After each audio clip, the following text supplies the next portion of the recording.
Sonia Gandhi family నుంచి ప్రియాంక గాంధీతో పాటు మరో వ్యక్తి ప్రత్యక్ష రాజకీయాల్లోకి వస్తున్నారా అంటే అవుననే సమాధానం వస్తుంది. ఇప్పటివరకు వ్యాపారానికి పరిమితమైన ప్రియాంక భర్త రాబర్ట్ వాద్రా లోక్సభ ఎన్నికలతో ప్రత్యక్ష రాజకీయాల్లో అడుగు పెడుతున్నట్లు తెలుస్తుంది. పైగా ఆయన రాహుల్ పోటీ చేస్తున్న స్థానంలో బరిలోకి దిగుతారని టాక్ నడుస్తుంది. ఆయన ఆమెది నుంచి పోటీపై పదే పదే మాట్లాడడం అందుకు మరింత బలాన్ని చేకూరుస్తోంది.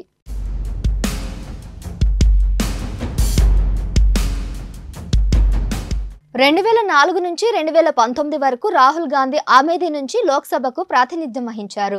2019లో రాహుల్ ఆమెదిలో శృతి ఇరానీ చేతిలో ఓడిపోగా వయనాడ్లో భారీ మెజారిటీతో గెలిచారు. ఈసారి రాహుల్ ఆమెది నుంచి పోటీ చేస్తారని అంతా అనుకున్నారు. కానీ అక్కడి నుంచి పోటీ చేసేందుకు ఆయన విముఖత వ్యక్తం చేస్తున్నట్లు తెలుస్తుంది. ఇప్పటికే రాహుల్ వయనాడ్ స్థానం నుంచి పోటీ చేస్తుండగా అక్కడ పోలింగ్ సైతం ముగిసింది.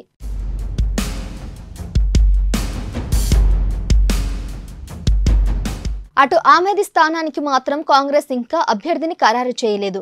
దీంతో ఈ స్థానం నుంచి ఎవరు పోటీ చేస్తారన్నది ఆసక్తిగా మారింది.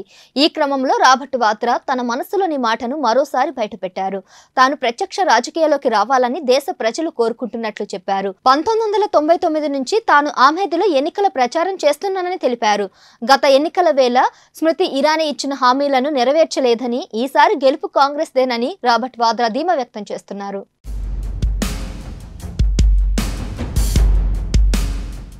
రాబర్ట్ వాద్రా గతంలోనూ ఇలాంటి వ్యాఖ్యలు చేశారు. ఒకవేళ తాను ఎన్నికల్లో పోటీ చేస్తే ఆమెది నుంచే బరిలోకి దిగుతానని చెప్పారు.